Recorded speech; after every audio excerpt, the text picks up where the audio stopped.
అందరికీ నమస్కారం అండి. ఇవాళ మనం పెద్దవాళ్ళలో తలనొప్పికి గల కారణాలు తెలుసుకుందాం.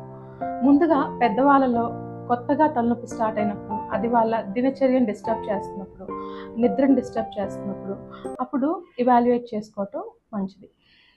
చిన్న పిల్లల్లో సెకండ్ డెకేడ్ అంటే మనం 20స్‌లో గానీ, 30స్‌లో గానీ తలనొప్పి వస్తే కామన్‌గా మైగ్రేన్ వల్ల రావటం, లేకపోతే టెన్షన్ టైప్ హెడేక్ అంటాం, మజిల్ స్ట్రెయిన్ వల్ల రావటం, ఇలాంటి కారణాలు ఎక్కువగా చూస్తాం.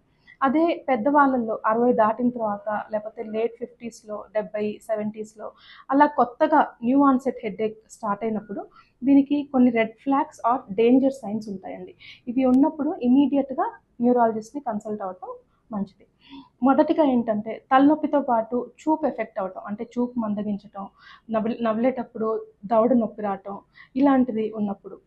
లేదా తలనొప్పి చెంప భాగంలో ఒక పక్క కరెంట్ షాక్ లాగా బాగా సివియర్‌గా తలనొప్పి రావటం, కన్ను ఎర్రపడటం అలాంటిది ఉన్నప్పుడు కానీ, తలనొప్పితో పాటు మనకి కంటి దగ్గర మెయిన్‌గా నుదుటి దగ్గర ఏమన్నా బొబ్బల్లాగా రావటం అలా ఉన్నప్పుడు మనకి హెర్పెస్ జోస్టర్ అంటామండి. మెయిన్‌గా పెద్దవాళ్ళలో చూస్తాం.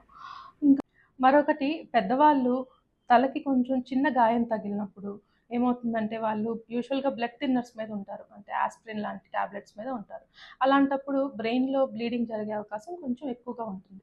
సో, అప్పుడు పడిన తర్వాత కన్సిస్టెంట్‌గా తలనొప్పి రావటం, నడిచేటప్పుడు లాగా రావటం అలా ఉన్నప్పుడు ఎమ్మటే సంప్రదించడం మంచిది. మరొకటి పెద్దవాళ్ళలో ఫంగల్ సైనసైటిస్ కొన్నిసార్లు చూస్తామండి.